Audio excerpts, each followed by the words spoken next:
Is being a teacher family friendly today? I can remember years ago before I was ever in education, and I used to think how great teachers had it because they have seemingly every federal holiday off. They have summers off. They end up with a break in the middle of the winter, usually at Christmas time. They get a week at Thanksgiving. And I used to think to myself, man, teachers absolutely got it made. They have all kinds of time off. They have all kinds of time to spend with their family. And then I became a teacher. And when I became a teacher, I learned unspoken rule. And you will not find the unspoken rule in any handbook, in any teacher manual. You won't learn about it in your EDU classes. You won't ever hear your admin talk about it, but the fact of the matter is that there is an unspoken rule in education. The unspoken rule is responsible in many ways for something that we just saw in the news the other day. It's played its way out over the last couple of years. I'm going to click over to it, and I don't want to spend a lot of time on it. The case of Abby Werner. And, that is an extreme case of the unspoken rule. And, Abby was a first grade teacher, and one of her students shot her in the hand, and then I think in the chest. And what's very interesting about this case is that the administration and those responsible for school safety missed every single red flag and warning. When that student was in kindergarten, he choked out his kindergarten teacher. And just the day before, he had taken Abby's phone, I believe it was, and he took it and he threw it and he cracked it and he tore it all to pieces. And so the truth of the matter is that the student should have never been in the classroom anyway. All right. And as we go along, you'll see how the unspoken rule caused some of what's happening. Now, the second thing is that she was not heard, nor were other teachers in that school heard. They all made complaints. They all said, hey, we believe that this student has a weapon and we need for something to be done. But not a single person who had the ability to make a difference heard, or at least took seriously, their concerns. And finally, she did not feel empowered enough or protected enough by her administration to simply walk over, pick up the bag, and look inside of it to see if there was a weapon. All right. And she did that out of fear because there are some rules as it relates to searching a bag. Now, the case ended the other day, and of course, she got a $10 million settlement, and everybody's thinking, well, yeah, of course she did. The problem is that she was suing for $40 million. What is this unspoken rule? The unspoken rule is that good teachers never stop working. And I know that in theory that sounds really, I don't know what you want to say, that sounds like really dedicated, or it sounds extraordinarily professional, that good teachers are always working. But that's exactly what Abby did. In spite of all of the warning signs, in spite of all of the things that were going on, in spite of the past violence, she just kept working. She did not feel empowered to be able to elevate to some degree her problems beyond her local school level. And so the unspoken rule creates a cycle, and it's a cycle of burnout and guilt. And when we understand the root of the unspoken rule, then we are able to make some progress as it relates to our own mental health. And what this unspoken rule does to teachers that many don't understand is, number one, that's what causes teachers to stay late, and they become regularly committed to 15 plus hours a week overtime, unpaid overtime, I might add. And that overtime bleeds into their family life. It's either answering emails, or it's grading papers, or it's the next day planning. It's all these other things. And if all a teacher had to do was create a lesson plan, go into the classroom and teach it, and grade whatever assignments that they come up with, then life would be great. But that's not all a teacher does. In fact, I would suggest to you that teaching is one of the least things that teachers actually do. We've become therapists, we are social workers, we are psychologizers, we are parents, we are all these different things. And the unspoken rule says that even though that's not healthy and that it's unmanageable, the good teacher continues to do that. And when a teacher reaches the point to where it becomes very difficult to keep that pace, they begin to feel guilty for taking breaks and rest. There's also the issue of measuring personal worth by levels of exhaustion and busyness. We work in a hustle culture as teachers, and we are literally evaluated by what we produce. And so we get after work, we do things that are not necessarily required of us, and we end up losing our planning periods, and we lose all types of other time that could be used for things that would keep work out of our place at home. It's almost like sometimes we wear that as a badge of honor, but I want you to know that I don't think that busyness is a badge of honor at all. I think it's very dangerous. The reason why we keep doing these things, and the reason why that Abby Werner ended up where she was at, there's three of them. Number one is fear. Many educators have a fear of letting others down, their colleagues, their administration, most of all, their students. Teachers also fear repercussions for not taking on extra duties or for not doing certain things whenever they're asked to do them, or they fear repercussions when they set boundaries. It's fear motivated. It's also calling confusion. And if you're in the education business, you hear the word or the term calling all the time. Well, this is my calling, which is cool. And it's nice to think of it that way. And I think of it that way. The problem is that we believe, or many educators believe, they have to sacrifice their personal well-being to fulfill their calling. And what I would like to suggest to you is that you cannot fulfill your calling as a teacher if you are not a healthy teacher. Part of that misunderstanding is that oftentimes as teachers that we have like a savior complex. And what I mean by that is we feel like it is our role to save every student. A third thing that we have is system pressure. It's institutional expectations that create pressure to perform. And that makes it difficult for teachers to set boundaries because the pressure can often result in sacrificing personal peace for perceived professional obligations. And I understand that really well. As a matter of fact, I understand all three of these really well, which is how they ended up on our list.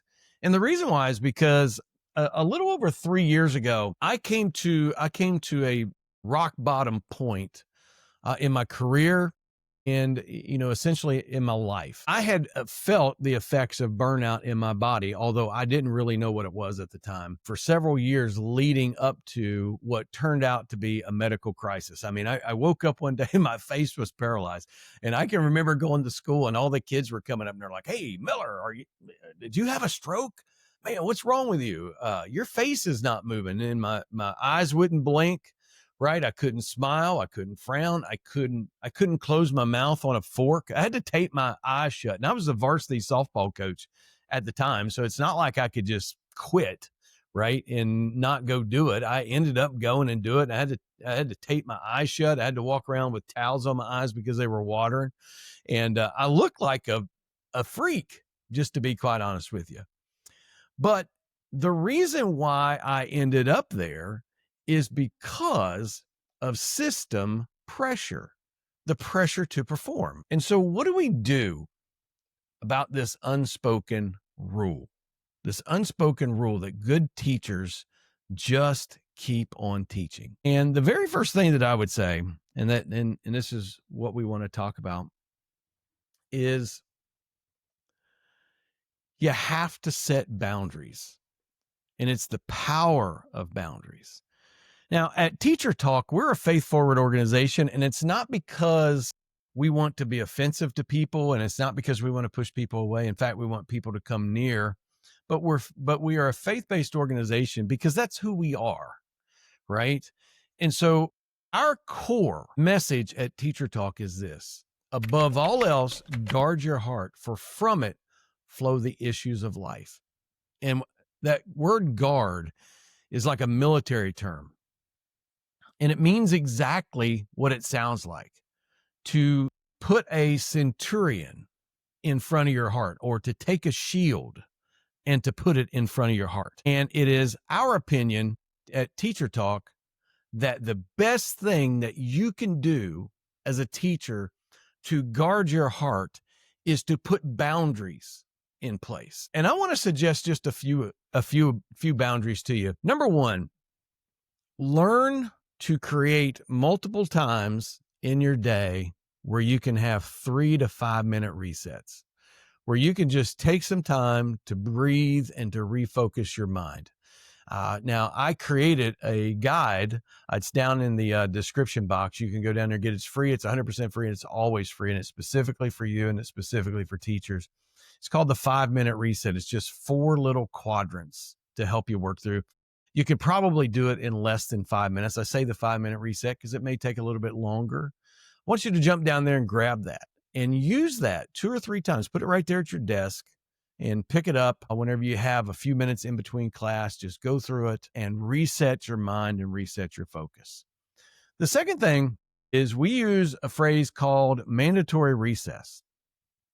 And mandatory recess is the idea of a 24-hour period where you are 100% non-education related activities. No grading, no emails, no phone calls, no lesson plan, no thinking about education. And you simply focus on doing things that bring you joy, whether it's a hobby, whether it's spending time with your family, whether it's sitting around watching a movie, whether it's kayaking up and down the river, whatever it is, it really doesn't matter. But it's a 24-hour period. And another thing that we encourage our teachers to do is to find one weekend a month where you can just unhook from all education-related duties. And you don't have to take a vacation. You don't have to go anywhere. You can do it. You can have a staycation. You can go around and you can look and you can see different things in your area and take trips and things of that nature, just to get your mind off of education-related things. The third thing that we challenge teachers to do is to figure out how to work their contract hours. And I know that that's a difficult one, so I suggest starting small. For instance, you might say on Tuesdays and Friday, as soon as the bell leaves and my contract hours are up, I'm going to go home. On Monday, Wednesday, and Thursday, I'm either going to come in a little bit early or I'm going to stay a little bit late. But the key here is that you have a definite, certain cutoff time where everything comes to an end and you don't take work home. You cannot allow work to invade our sacred space at home.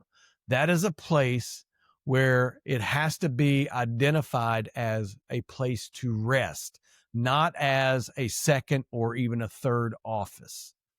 You can put boundaries in place. And it's one of the most powerful things that we can do as teachers. I can remember 2 years ago, or almost 2 years ago now, I went down and I sat with my 2 principals before school started, 2 weeks before school started. Number one, I was scared to death because I figured I would get non-renewed or fired, or I'd get demoted or something along those lines. But I went in, it was a very professional conversation. I talked to him. I said, look, I can't do it. And here's the things that I will do. And here's the things that I will not do. It was a very professional conversation. They never said a word. They never looked up. They took notes.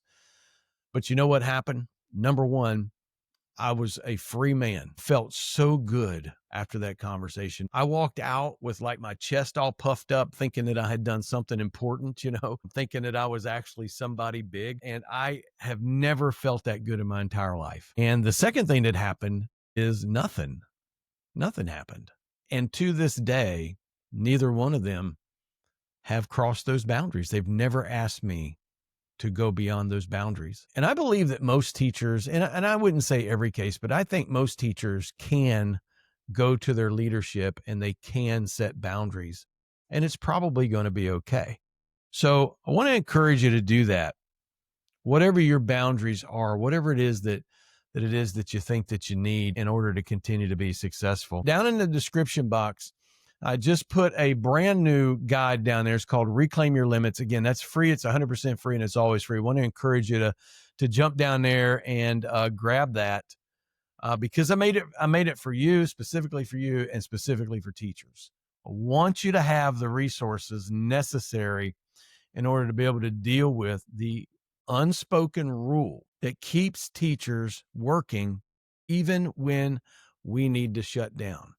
And ultimately, I want to empower you, right? Because Abby's district and her leadership did not empower her.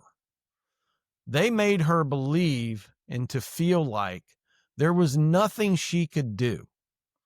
But I want you to know that when it comes to your personal safety as a teacher, there is something that you can do. And I want to empower you to make sure that you have the courage to think about your health, to think about your family, and to think about putting boundaries and limits in place and overcoming the guilt that we deal with sometimes as teachers. Because the idea of resting and taking care of yourself, that's not laziness. Inactivity is not you being a bad teacher. That is you ensuring that you're going to be a great teacher for a long period of time. Now, before we run, some time ago, as a result of my own burnout journey, I started what's called the Teacher Talk community. And down in the description box, there's a link down there. It's free. It's 100% free, and it's always free. It's a link to the Teacher Talk community. I want to encourage you to jump down there and go ahead and get in our community where you can connect with other teachers. You can connect with me personally there. Not that I'm anything important or anybody important, but you can connect right there and you can be encouraged. There's all kinds of resources there for you. And I want you to jump down there and I want you to grab it. But most of all, as I'm looking here, YouTube, and if you're concerned about boundaries and want to hear more about boundaries, you can watch that video that's going to pop up right there on the screen. I think also that YouTube wants you to go ahead and subscribe right here to the Teacher Talk channel. But what I want you to do is I want you to stay strong and keep teaching.